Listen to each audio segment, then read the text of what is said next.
I got an Erev Yantif, everybody. Yantif of Pesach, of course, the Chodesh Aviv, the springtime is a time of renewal, like we spoke about, and it's the Yantif in the Jewish calendar, I think, that is the most focused around and centers the most around children. There are things that are done in the Seder that are done simply so that children should ask. We know the Manishtana is the focal point of the Seder, where the kids says V'kan haben shayil, it's brought down, that the children ask.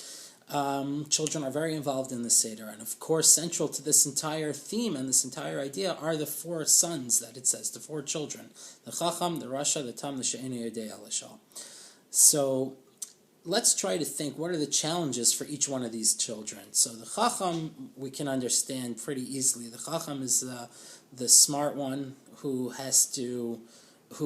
needs to be intellectually stimulated. He has questions, and they need to be answered. And we have to be prepared to answer the Chacham's questions. Any questions that the Chacham has, we have to be prepared. He wants to further his knowledge, and that's a great thing. And we have to be prepared to make that happen. The Rasha is, unfortunately, the Rasha has questions of his own, and he's entitled to those questions. And we have to be ready to answer the question of the Rasha as well. It's very important. The Rasha, the fact that he's at the Seder is a very good sign. And the Rasha his questions have to be addressed in an intellectual manner, which is fitting of his questions. Let's skip over the Tam because we'll get back to it. And the She'eni Yodei Alishal, of course, the one who doesn't know how to ask Apsachlo, we have to try to educate him. We have to try to stimulate him on our own, to encourage him to speak. You're not speaking, we have to encourage you to speak. What's going on? But what about the Tam? The Tam we generally translate as the simple one, the simple son, the simple child. What's our challenge over there? What do we have to interact with that child? So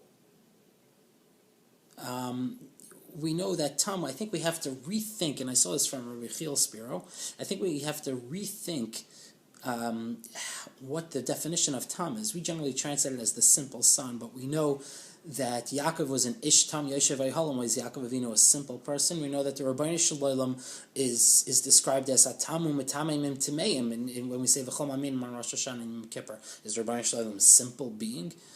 No, certainly not. So Tam can also mean complete or perfect.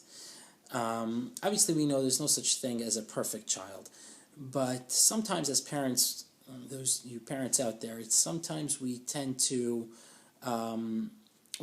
spend a lot of time with the more difficult children of the family, or the kids who demand more attention, and certainly that's the case. You have to do that. You have to give every child the attention that they need at any time. But the lesson that the Haggadah is telling us here, when it says Tam Mahu Emer Mazais, he has a simple question. Tam, it's not the simple child. Tam is the perfect child.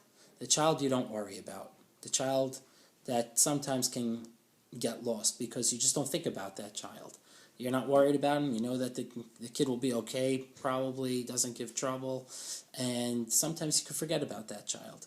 And the Haggadah is telling us you have to pay attention to the Chacham, you have to pay attention to the Rasha, you have to pay attention to the Tam, even the one that you think will be okay, and he's just quote-unquote the perfect child.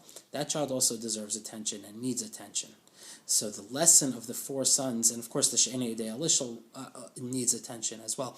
So the lesson is that the four sons, the Haggadah is telling us every kid needs attention, every kid deserves attention. So let's take this Yantif, let's try to connect with our children, let's try to connect with all our children and give them all the attention that they deserve and that they need. Have a good Yantif.